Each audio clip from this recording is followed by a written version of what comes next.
നമസ്കാരം. ഒരു പുതിയ ജൈവ ലായനിയെക്കുറിച്ച് നിങ്ങളെ ഒന്ന് പരിചയപ്പെടുത്തുകയാണ്. നമുക്ക് 100% ജൈവപരമായിട്ട് പച്ചക്കറി ഉൽപ്പാദിപ്പിക്കാമെന്ന കേരള സമൂഹത്തിലെ കർഷകരോട് നിരന്തരമായിട്ട് പ്രഖ്യാപിക്കുന്നൊരു പ്രസ്ഥാനമാണ് ഗ്രീൻ ലീഫ് കാർഷിക വികസന സംഘം. ഗ്രീൻ ലീഫ് പ്രൊമോട്ട് ചെയ്യുന്നൊരു നബാർഡ് സപ്പോർട്ടഡ് ആയിട്ടുള്ളൊരു ഫേമാണ് വേമ്പനാട് കർഷക ഉൽപ്പാദക കമ്പനി. അപ്പോൾ ഞാൻ നമ്മുടെ കർഷകർക്ക് സ്വയമേവ ചെയ്യാൻ പറ്റുന്ന ഒരു ജൈവ ലായനി ഗ്രീൻ ലീഫിൻ്റെ ഗ്രീൻ ആരോ എന്നാണ് ഞങ്ങളതിന് പേരിട്ടിട്ടുള്ളത്. അതിൻ്റെ ഒരു റെസിപ്പി നിങ്ങൾക്ക് പറഞ്ഞു തരികയാണ്. റെസിപ്പിയല്ല, കണ്ടൻസ് പറഞ്ഞു തരികയാണ്. അപ്പോൾ അതിന് വേണ്ടത് നമ്മുടെ ഈ ചെടിയുടെ ഇല, ഇതെല്ലാവർക്കും അറിയാം. ഓരോ നാട്ടിലും ഒരു പേരെന്നും മറ്റ് പല പല പേരുകളിൽ അറിയപ്പെടുന്നൊരു നമ്മുടെ പറമ്പിലൊക്കെ കാണുന്നൊരു ചെടിയാണ്, അറിയാമല്ലോ. അപ്പോൾ ഇതൊരു 250 ഗ്രാം ഇല എടുക്കുക. ഓക്കെ. അടുത്തത് നമ്മുടെ ആത്തയുടെ ഇല 250 ഗ്രാം എടുക്കുക. പിന്നെ നിങ്ങൾക്കറിയാവുന്ന ഇലകളായതുകൊണ്ട് അത് പറിച്ചുകൊണ്ട് വെച്ചിട്ടില്ല.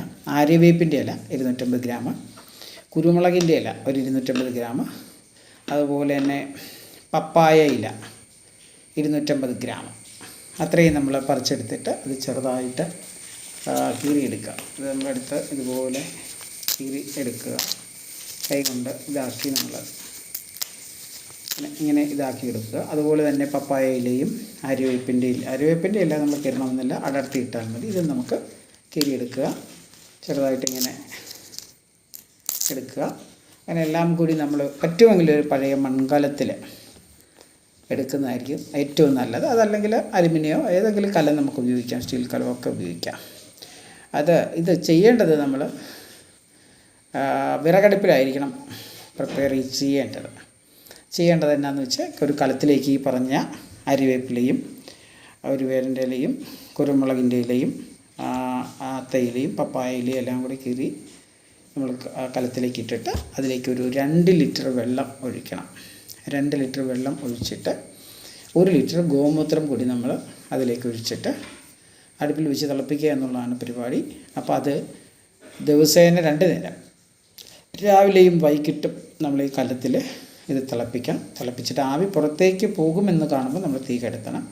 കിടക്കണം, തണുക്കട്ടെ. വൈകിട്ടും ചെയ്യുക. അങ്ങനെ 4 ദിവസം 7 പ്രാവശ്യമായാലും മതി. ഇനി 8 ആയതുകൊണ്ട് കുഴപ്പമൊന്നുമില്ല. 7 പ്രാവശ്യമെങ്കിലും 7 നേരം നമ്മളിങ്ങനെ തിളപ്പിച്ച് കഴിയുമ്പോൾ ഇത് വറ്റും. അതിലേക്ക് നമ്മൾ ഉപയോഗിച്ചിരിക്കുന്ന 2 ലിറ്റർ വെള്ളവും 1 ലിറ്റർ ഗോമൂത്രവുമാണ്. അത് ഏകദേശം പറ്റി നമുക്ക് 1 ലിറ്റർ താഴെ അല്ലെങ്കിൽ 1 ലിറ്ററോളം ആയിട്ട് നമുക്ക് ലഭിക്കുന്ന ഒരു അവസ്ഥയിലാണ് നമുക്കിത് സ്റ്റോപ്പ് ചെയ്യേണ്ടത്. അപ്പോൾ അത് നമ്മൾ ആ 1 ലിറ്റർ ഈ പറഞ്ഞ ഗ്രീൻ ആരോ മിശ്രിതം റെഡിയാക്കി വെച്ചിട്ട് നമ്മൾ അതിൽ നിന്നൊരു 5 അല്ലെങ്കിൽ 10 മില്ലി 1 ലിറ്റർ വെള്ളത്തിൽ എല്ലാ പച്ചക്കറികൾക്കും എല്ലാ രോഗങ്ങൾക്കും നമുക്കത് ഉപയോഗിക്കാൻ പറ്റും. അത് എഫക്റ്റീവ് അല്ല എന്ന് തോന്നിയാൽ നമ്മൾ ചെറുതായിട്ട് ഡോസ് ആദ്യത്തെ പ്രാവശ്യം അത് പ്രയോജനപ്പെട്ടു, രണ്ടാമത് നമ്മൾ അടുത്ത ആഴ്ച പ്രയോഗിക്കുമ്പോൾ അല്ലെങ്കിൽ കുറച്ച് ദിവസങ്ങൾ കഴിഞ്ഞ് പ്രയോഗിക്കുമ്പോൾ അത് എഫക്റ്റീവ് അല്ലെന്ന് തോന്നുകയാണെങ്കിൽ നമ്മൾ ഡോസേജ് കൂട്ടി കൊടുക്കുക. 5 മില്ലി 10 എന്നുള്ളത് 15-20 അത് കർഷകൻ്റെ തന്മയത്വത്തിൽ ഉപയോഗിക്കാൻ പറ്റും. അപ്പോൾ നമുക്ക് വിഷമില്ലാത്ത പച്ചക്കറി നമ്മുടെ വീട്ടിലെ ഓണക്കാലമാണ് അടുത്ത് വരുന്നത്. എല്ലാവരുമൊക്കെ പച്ചക്കറി കൃഷിയിലേക്ക് തിരിയുന്നൊരു സമയമാണ്. അപ്പോൾ ഈ ഗ്രീൻ ആരോ എല്ലാവരും ഒന്ന് ചെയ്ത് നോക്കുക. Thank you.